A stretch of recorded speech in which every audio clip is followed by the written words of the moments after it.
In the early to mid 20th century, Chicago, Illinois loomed large in the imaginations of African Americans. Unlike the similarly romanticized, predominantly Black New York City neighborhood of Harlem, Chicago's African American South Side retained a distinctive folk rural character and racial authenticity as compared to other northern U.S. destinations for Southern Black migrants. Chicago's substantial Black population and their close ties to the Deep South and that region's jazz and blues traditions erratically colored that community's persona. And in conjunction with a marked commercial industrial profile, an illustrious cohort of Black entrepreneurs, and an indispensable working class, reinforced Chicago's reputation as the other African American urban Mecca. Harlem's cultural efflorescence in the 1920s and 30s, which thrust into national spotlight artists like Duke Ellington, Langston Hughes, Aaron Douglas, and Paul Robeson, had an equivalent in the somewhat synchronic Chicago Negro Renaissance, as evidenced in the latter's creative contributions from Earl Hines, Richard Wright, Archibald Motley, and Katherine Dunham. During Archibald Motley's formative years, Chicago's African American population increased dramatically, and he was both a witness to and a visual chronicler of that expansion. Motley's renown revolved around his psychologically penetrating portraits, as well as his colorful canvases depicting Chicago nightlife in and around 35th and State Street's entertainment district. This talk uses Archibald Motley's masterpiece, Black Belt, in service to a creative, performance-oriented art-making mode that, one, contemplates the theoretical and artistic connotations of early to mid-20th century Black urbanism, and two, challenges or at least problematizes New York's gravitational pull in tracking artistic innovation and affect. Strolling past a diner somewhere in the vicinity of Cottage Grove and 35th Street, two young men in the middle distance in Archibald Motley's Black Belt narratively undermine the restaurant's invitation to drop in. Twins in their pursuit of purpose, like competing sprinters leaning into the finish line, they exemplified what it meant to move through the Black Belt. And so too, in a very different fashion, does the rotund woman in blue, ambling across the street towards a pink and turquoise twilight. As big and as destination-bound as an automobile's chassis, she metonomically substantiated the adjacent Fords and Studebakers. And like other visual aspects of Motley's Black Belt, she blended into the cityscape as only one can in a densely populated, metamorphosis-inducing environment. Indeed, despite the many visual details and particularities in Motley's Black Belt, one is hard-pressed to grasp more than physical generalities or social rankings in the depicted people. Upon arriving in Chicago and making one's way to the South Side, African American migrants from the southern U.S. could discard their countrified mannerisms and accoutrements and, like jazz-age versions of Narcissus and Daphne, transform themselves, putting a new bounce in their steps and superimposing new Chicago identities onto a recent down south past. Archibald Motley's Black Belt is more about a processional style and its economic consequences than anything else. How else can one explain the stately traffic cop, the women in colorful, form-fitting dresses, and the men in jaunty bowlers and straw hats, the juvenile newspaper hawker, and even the bent-over man in black on a walking stick for support, painstakingly plodding through the crowd? The street is a stage, And similar to the items in the storefront's windows, the people on the street, for all of their bodily freedom and self-exhibitionism, are aware of the transactional nature of their Chicago lives. Whether sellers or consumers, to move through the Black Belt meant experiencing capitalism on a primal level, where the annexing of formerly white-owned businesses and the repurposing of turn-of-the-century brick and mortar edifices for new Negro intentions paralleled the public self-advertising of one's corporeal goods and services. Archibald Motley's titular invocation in Black Belt of a band-like geographic tract of humanity, defined as much by their socioeconomic status as by the race of the majority of its inhabitants within this narrow stretch of city blocks, made a compelling argument for an all-enveloping sociological interpretation.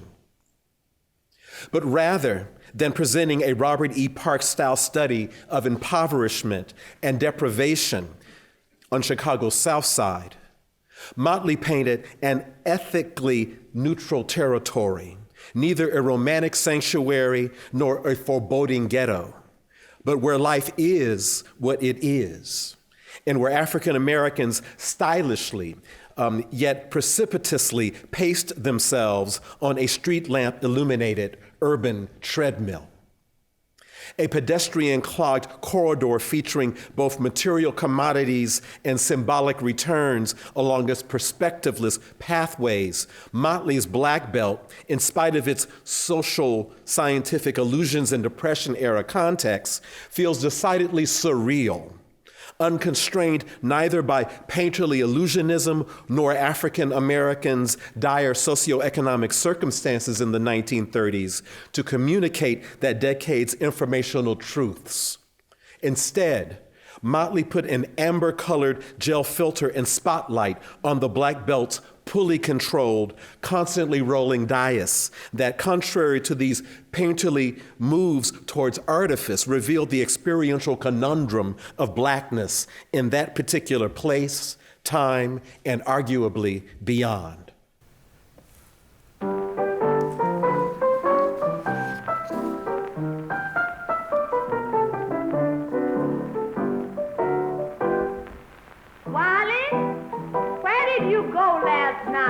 Who, me? Yes. I went to meet my Lord. I went through that old barn door, what we call the garage.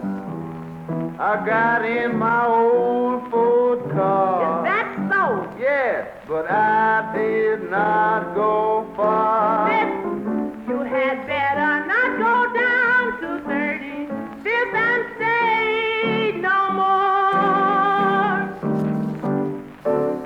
And I guess you want to know just why I don't want you to go. Tell me about it, tell me about it. 'Cause girls down there are pretty. They flirt all the time. And they all should have hubbies like I have got mine. Why don't all these girls leave married men alone? Oh no, they tried to break up some good woman's home. You had better not go down to 35th and stay no more. Now let me ask you something. All right. Arnold and Irene Wiley's 1927 recording, "You'd Better Not Go Down to 35th and State No More," begins with typical vaudeville repartee, a playful admonition, and then a rationale for the warning, which, if one listens to the ironic nuances in Irene Wiley's explanation and carefully reads between the lines, actually communicates a veiled endorsement for this infamous corner in Jazz Age Chicago's legendary Black Belt Entertainment District. That's not to say some of Wiley's audience did not agree with her literal statement. Experiencing the painful breakup of a relationship or feeling the embarrassment and the punch in the gut after someone rejects your amorous interests were clearly possible while perambulating and socializing on the Stroll, the local name for this popular area of African American leisure along South State Street, from East 26th to East 39th Streets. It's enough to give you the blues. Archibald Motley was quite familiar with the Stroll's cabarets, its vaudeville and movie theaters, the diners, the barber and beauty shops, the shoeshine parlors, pool rooms, and illegal gambling dens, and its houses of prostitution. And in his characteristic manner of carefully developing his compositions, he found novel ways of painting these enterprises and their patrons, so that, as alluded to in Irene Wiley's lyrics, he used the Stroll as a symbolic setting for delving into the emotional and psychological dimensions of living in the Black metropolis. Motley's task wasn't easy.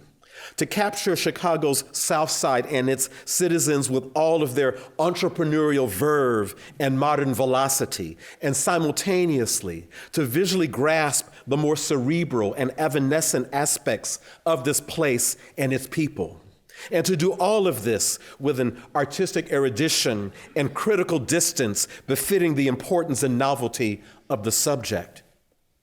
Remarkably, Archibald Motley's Black Belt brought all of these objectives together in one comprehensive mise en scène, offering audiences an intricate but entirely cohesive and accessible slice of the Stroll and its myriad dispositions. Like a play's director who precisely blocks and charts where each actor will stand and each prop and theatrical backdrop is situated on the stage, Motley placed the figures in Black Belt for their maximum dramatic effect. The pretty girls that Irene Wiley warned her listeners about are there, as placed strategically across the painting's foreground, as well as the philandering men Wiley alluded to and the other pleasure seekers. Black Belt's revelers exuded warmth, sensuousness, and vibrancy, and the traffic light colored, body-revealing clothing of the three women in the foreground indicate to the surrounding men to either obey, ignore their flirtatious street signs. But not everybody in Black Belt was completely in sync with everybody else's pleasure-seeking uninhibitedness. The fat man in the painting's right foreground, his shirt sleeves rolled up, his hands thrust in his trouser pockets, and his balding head bowed over in a brooding gesture, cut a distinctive figure in the crowd, neither communicating with anyone nor sartorially matching the others in the street. His dour countenance, situated in the midst of the warm conviviality and emotional connectivity of those surrounding him, cast a lugubrious shadow over the nocturnal scene and powers a mixed message of leisureliness and personal angst. Motley seemed to be suggesting that in the Black Belt, all is not mindless abandonment. And by making audiences pause to consider this scene's emotional low point, he interrupted the stereotypic narrative of a senseless, happy-go-lucky Negro quarter on Chicago's South Side and introduced an introspective and melancholy element. Scanning this scene's assorted activities and implied scenarios, one also takes note of another social outlier. The woman standing at the window of the hotel in the painting's upper right corner. The woman's details here are marginal and rather sketchy, and yet her compositional isolation and visual singularity from the other happenings in Black Belt made her comparable and, in one sense, a distant emotional companion to the predominantly placed fat man. Motley's deployment here of close-up and telescopic views of urban alienation and repressed desires have a voyeuristic quality, and in keeping with the idea of the city's spectatorial dimensions, Black Belt ventured into an inchoate yet congealing dialectical statement about the psychology of the masses versus that of the individual. In closing, Archibald Motley's focus on Chicago's South Side and its African-American life and culture has interesting parallels not only with the blues, but with another commentator on people and their relationship to the city. Around the time Motley was painting Black Belt, the German philosopher and cultural critic Walter Benjamin was working on the Arcades Project, a massive study about 19th century Paris and the cultural implications of the arcades or covered passageways, which apart from commerce, offered Parisians countless opportunities for people watching, inadvertent distractions, and spontaneous encounters and liaisons. Benjamin's fascination with the arcades allusions to both interiority and exteriority, enabling a kind of liminal public presence for the flaneur and the surrounding street pageantry, matched Motley's boulevard obsessions, virtually comparable, if not architecturally equivalent. Arguably, the now of recognizability, as Benjamin described the arcade experience, is enacted in Black Belt, where the spectators and the scrutinized ones perform similar acts of apperception and disassembling.